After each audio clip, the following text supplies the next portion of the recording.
咚咚，麥咚咚，麥咚咚，麥咚咚，豎起耳仔窿。放慢腳步，一齊聽故仔，認識世界奇趣事。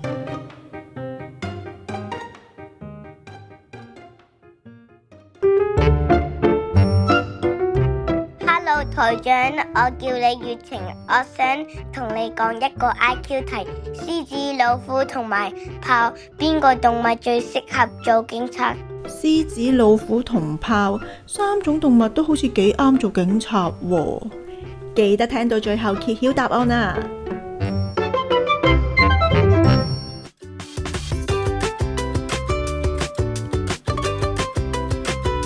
又到咗新一年嘅開始啦！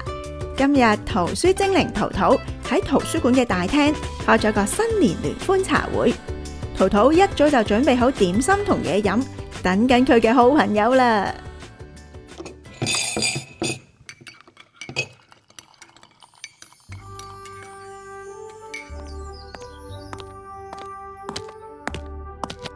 Hello， 灰姑娘，你今年都係咁準時喎。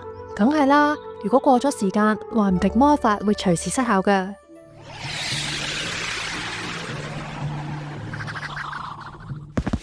喲，老孫一個筋斗雲108000里，話咁快就喺花果山嚟到啦。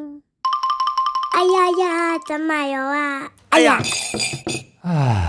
好彩冇打爛隻杯，我仲未調查到底呢隻茶杯係屬於邊個。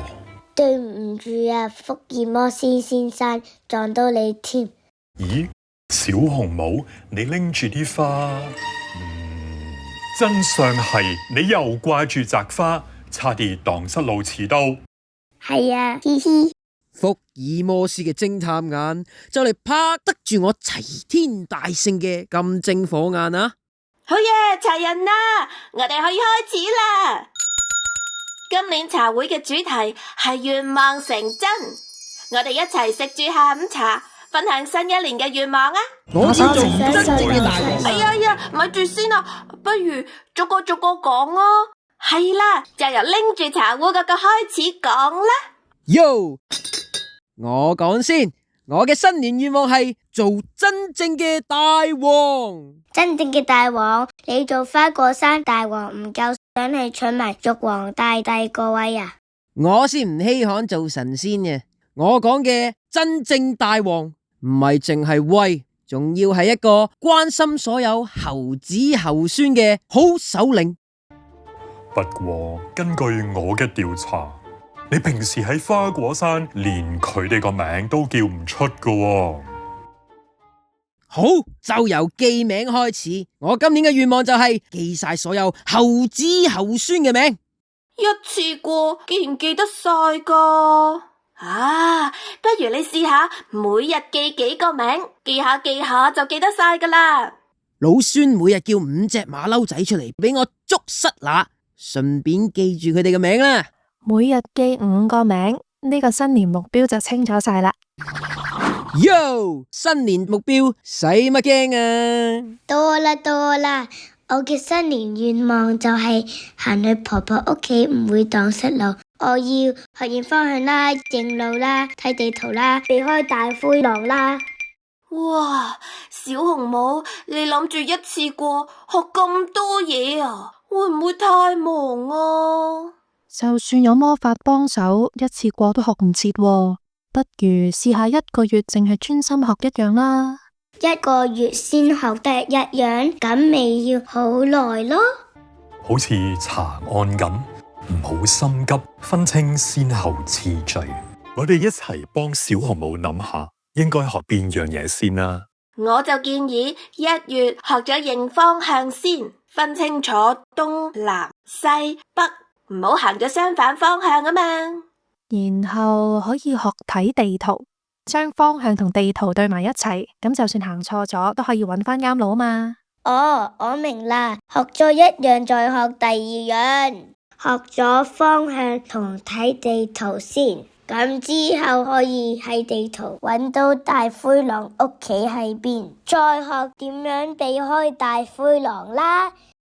哇，大家嘅計劃聽落都好好啊。只不過呢，我之前試過學倒立嘅，學咗3日就覺得好辛苦，想放棄啦。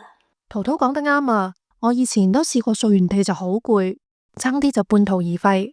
好彩神仙教母教咗我一個方法。哇，係咪魔法法寶啊？老孫聞唔到有法術味喎。上面一格格寫晒日子，仲貼咗好多粒星星啊！係啊，我每日做晒啲家務，就會喺嗰一日嘅格仔度貼一粒星星。當我想偷懶嘅時候，只要望下呢張星星表，我就會同自己講：唔好放棄啊！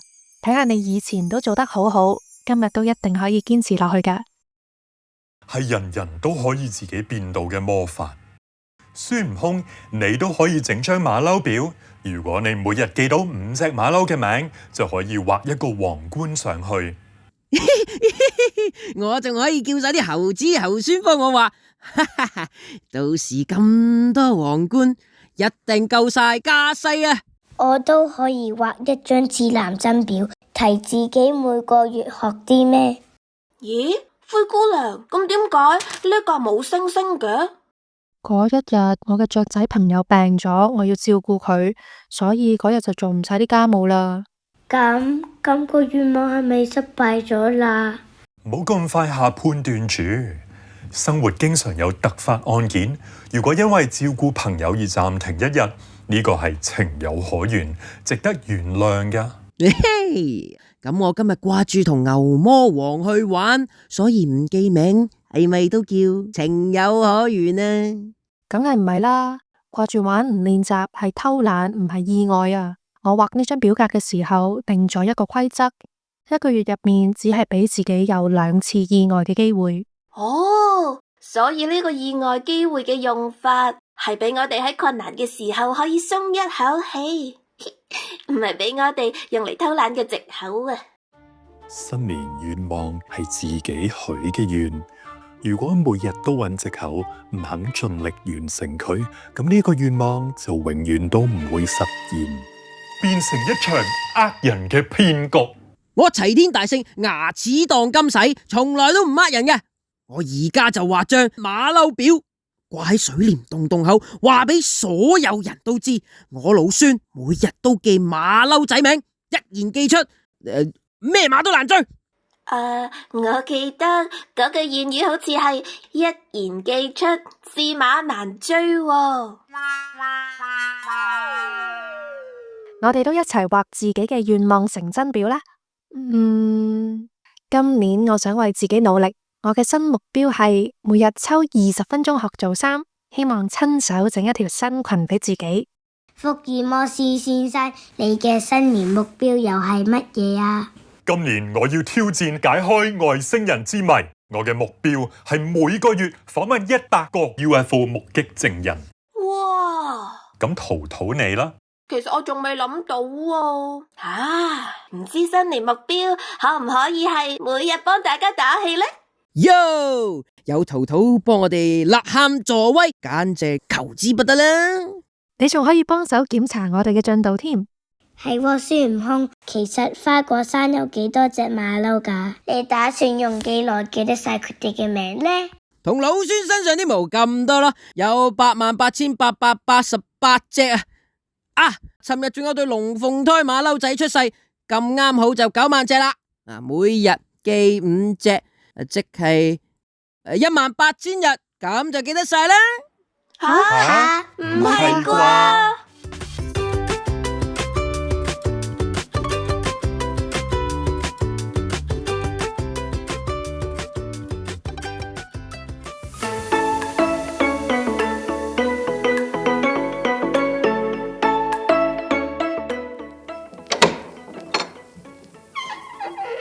世界隨意門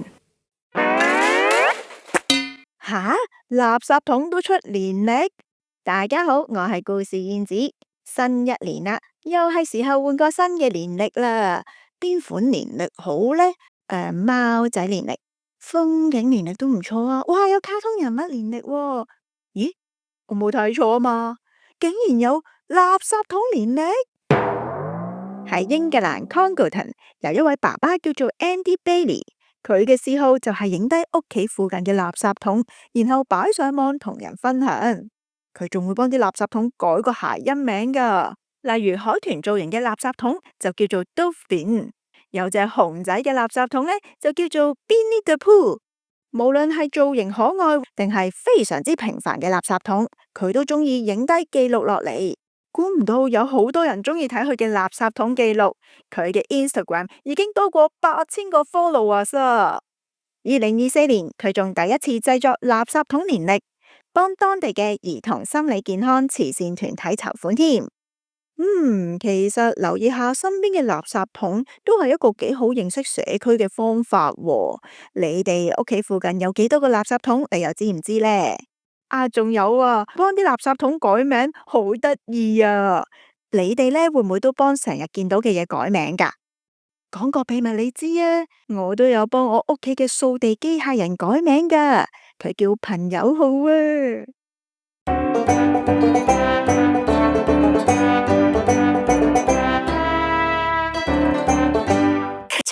搞笑動物攞獎啦！大家好，我係 Amy。如果有人喺遠處拎起相機想幫你影相，你會好怕醜，擰轉面，定係勁興奮，俾耶嘅手勢，甚至整個搞笑樣咁俾佢影呢？咁唔知你又會唔會夠呢一班動物咁搞笑呢？2025年搞笑野生動物攝影比賽嘅大獎作品標題係 High Five， 俾個5我。相入面有一隻年輕嘅大猩猩，佢依起棚牙，第隻腳掌遞到心口咁高，好似想用腳掌同大家 High Five 咁啊！呢一張咁得意嘅 High Five 相係英國攝影師喺非洲羅旺達行山嘅時候影嘅。佢話當日去行下山，見到一大群大猩猩家庭，成年嘅大猩猩就悠悠閒閒咁搵緊嘢食，小朋友猩猩呢就喺度玩。其中一隻後生啲嘅猩猩仲喺空地度又轉圈又踢腳，仲打埋關鬥添啊！攝影師見到呢一隻猩猩咁叻 show off， 就即刻影低佢啦。其實呢個攝影比賽已經有好多年歷史噶啦，但係今年特別誇張，總共收到1萬張相參賽，分別嚟自109個國家，即係話全世界嘅動物都有機會俾人影低，成為1秒搞笑明星。呢個比賽仲分開咗唔同嘅動物組別，例如雀仔組啦、海洋生物組啦、爬行及兩棲類組等等。咁多張相，唔知小朋友中意邊張多啲呢？我哋一齊聽下。我叫黃彩兒，我今年7歲，我住喺香港。我最中意係松鼠，隻松鼠喺樹上面跳落嚟，佢打開手腳，好似滑翔傘飛緊落嚟。我覺得佢好可愛，好搞笑啊！好似我個1歲妹妹咁，想同下面嘅小動物講快啲走開啊！唔該，姐姐。大家好，我叫劉柏賢，我今年9歲，我住喺香港嘅彩虹。我最中意藍色頭鴨仔嗰張相，隻鴨仔企咗喺泥巴上面，隔籬有啲樹葉。嗰隻鴨仔嘅嘴唔知點解出緊煙。我中意呢張，因為鴨仔好得意，仲有隻鴨仔冇尾巴噶，同埋個嘴噴緊煙。我覺得應該係鴨媽咪俾鴨仔激到噴煙。如果我係佢，我會講：救命啊！我個嘴出緊煙啊！快啲嚟救我啦！我將呢個比賽嘅連結放咗喺資訊欄嘅內容放大鏡，歡迎錄音話俾我哋知你中意邊張啊！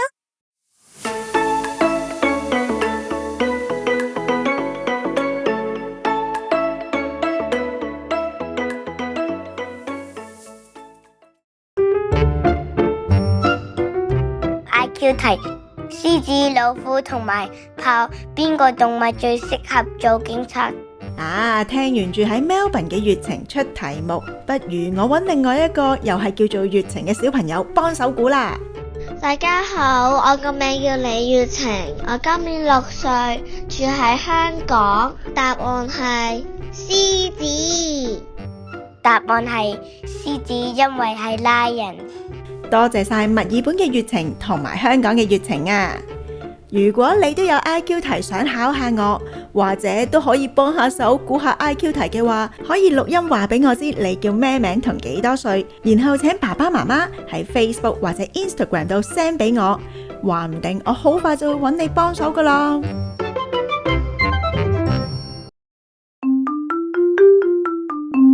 祝福傳聲筒，今次我收到以喬家長嘅留言啊！以喬呢喺1月1號7歲生日喎，你嘅爸爸媽媽祝你健健康康，來年繼續努力。台長都喺度補祝你生日快樂啊！就嚟又到農曆新年啦，你想同邊個講賀年祝福呢？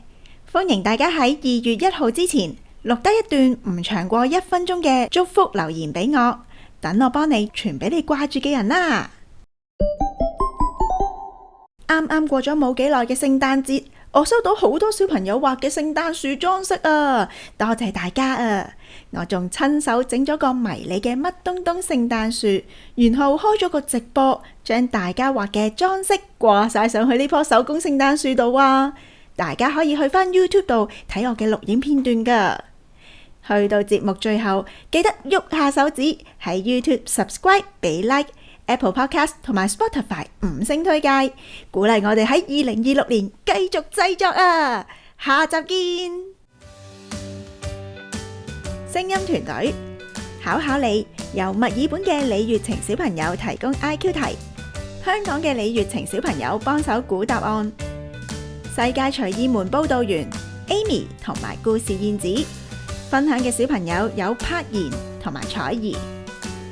願望點變真 Lisa 扮演圖書精靈圖圖， Yoyo 陳樂瑤扮演灰姑娘， Jack 扮演孫悟空，李月晴小朋友扮演小紅帽，草船扮演福爾摩斯，故事燕子擔任故事人。特別鳴謝各位家長協助錄音、故事創作、節目資料搜集、文章編寫、剪接及製作。故事燕子。